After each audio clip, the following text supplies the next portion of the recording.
All right, I got to ask this question. I think I probably know the answer. What if all the customers are coming at you hard enough about the look of the restaurant and they want to go back to the old way? Would you do it? Hey guys, so Cracker Barrel, the restaurant and I guess country western gift store chain, has unfortunately hopped on the bandwagon of terrible corporate rebrands. Now they've changed their logo, they're rolling out new menu items, and they're redoing the decor in their restaurants, and people hate it. People pretty much universally despise it who have chimed in. So their CEO, Julie Masino, went on Good Morning America to defend the rebrand. So let's hear what Julie has to say. Now, with big changes at a restaurant chain that is an American staple, Cracker Barrel is renovating its locations, but many loyal customers say the change is removing what makes the restaurant such a great dining experience and taking to social media to voice their complaints. Well, join us now exclusively to talk about this is the CEO of Cracker Barrel, Julie Masino. Julie, thank you so much for joining us here on GMA. I want you to tell us about the redesign of Cracker Barrel and some of your response to the criticism. Yeah, well, first of all, thank you so much for having me. It's great to be here. And if I can, I want to give a quick shout out to the 70,000 team members who bring the Cracker Barrel brand to life for our guests every single day. So to the remodels. I think what's important is that we are listening to our guests. We're doing this all for them. What they've said is they love the new seating. We're adding in booths, making the chairs more comfortable, putting in new lighting, brightening up the paint color. But what's important is things that people love about Cracker Barrel, the soul of Cracker Barrel is not changing. The rocking chairs are still there, the fireplace is there, the peg game, all the things that make Cracker Barrel, the vintage decor, it's still there and it's working. The results affirm that we're headed in the right direction. And this is part of a multi-year transformation of the chain. What else can the customers expect to change? Yeah, well, remember, the heart and soul of Cracker Barrel is going to stay the same. And so today we're actually launching a new campaign called All the More, which really highlights how people feel about Cracker Barrel. It's bigger than just a meal. We've got a retail shop. You're going to get great country hospitality with our scratch-made food in our restaurants. And that's really what this campaign celebrates. So we've enlisted a little bit of help from a guy named Jordan Davis. Maybe you've heard of him. He's got a new single and album out, and he's in our ad and is the voice of it as well. And it really, again, just highlights those things that make Cracker Barrel Cracker Barrel. Okay, so let's take a moment and just pause and look at this woman. Now, there's nothing wrong with her appearance, but she has platinum hair. She's wearing a monochrome pantsuit. She has these thick glasses, diamond earrings. I mean, she should be curating exhibits at the MoMA. In a better world, she would be, or she should be giving pottery lessons. I don't know. She should not be running Cracker Barrel. I mean, she keeps talking about the heart and soul of Cracker Barrel, which is kind of ridiculous when you're talking about a chain restaurant anyway. But if there were a heart and soul of Cracker Barrel, if I had to define it, I would say that would be eating in a dingy, densely decorated restaurant, maybe with like fluorescent lights. Maybe it smells kind of weird, and just shoveling thousands, if not hundreds of thousands of calories down your gullet while you're on a road trip. So that's the Cracker Barrel experience. That's why people go. And Julie seems to want to turn the restaurant into some sort of like sleek modern dining experience, but that's not why people like Cracker Barrel. Now she keeps talking about how customers love it and the response shows us that we're heading in the right direction. I don't know who she's been speaking to. I'm sure that, there are plenty of sycophants within the Cracker Barrel hierarchy. But the social media backlash is substantial. And I think even if you are getting a lot of positive feedback in person, as CEO, you have to recognize that. Food changing? The food.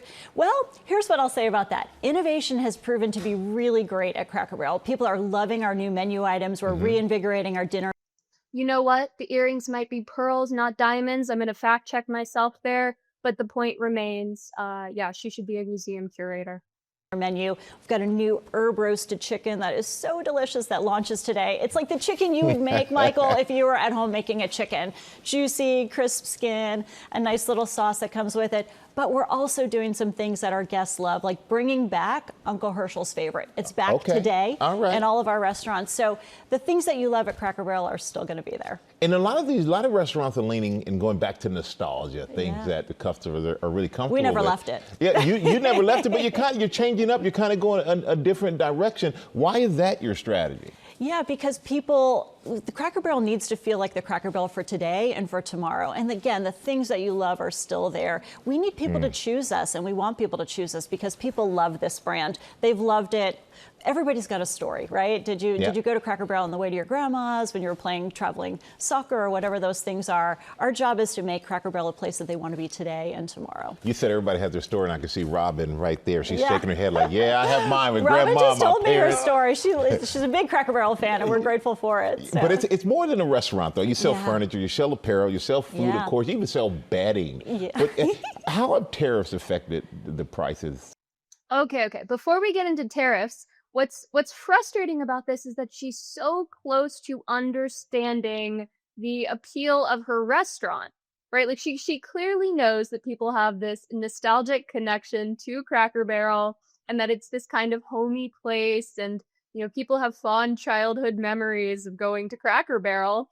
And then she says, but we're going to do away with all that because we need a Cracker Barrel for the future. No, we don't. This is actually a good lesson for every company that has tried to, fashion a sleek, modern rebrand in recent years, like Jaguar, or whatever other companies have tried to change their logo and pare it down and make it minimalistic. Not everything needs to look like an Apple ad, especially not if you are kind of a cheesy chain restaurant. A logo is supposed to tell you something about a brand. Cracker Barrel's new logo tells you absolutely nothing about the brand.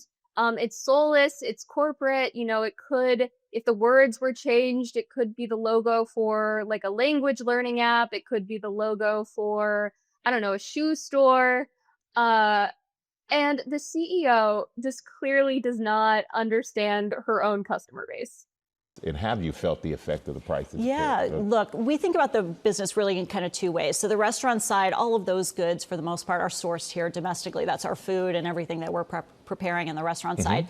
The retail side, we get a lot of those goods from all over the world. So we have been really looking at the tariff side there. We're doing everything we can to mitigate the impact because Cracker Barrel's, we are an abundant value. When you think about what happens in the restaurant side, our average check is about $15 versus the industry's at $27.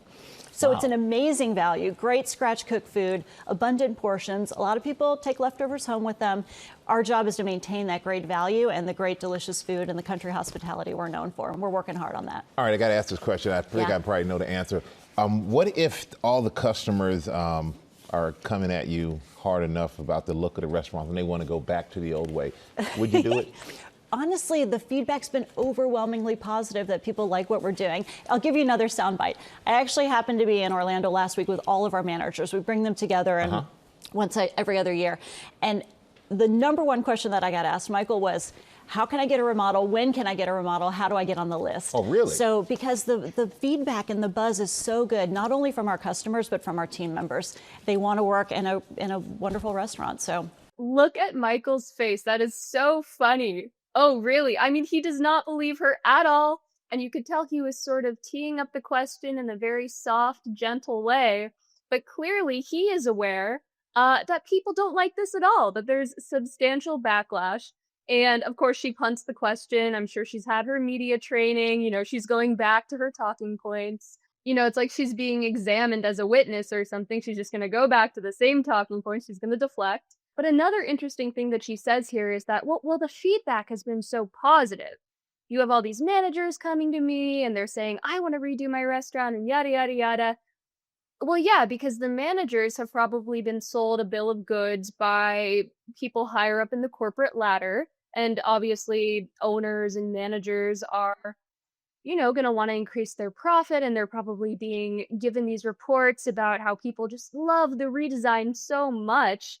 But she's not touching on any of the viral videos or tweets or articles dissecting just how much people hate this. So I think that the future for Cracker Barrel looks a little dim with Julie at the helm. But let me know what you think in the comments section below. Give this video a like, hit subscribe, and I'll see you in the next one.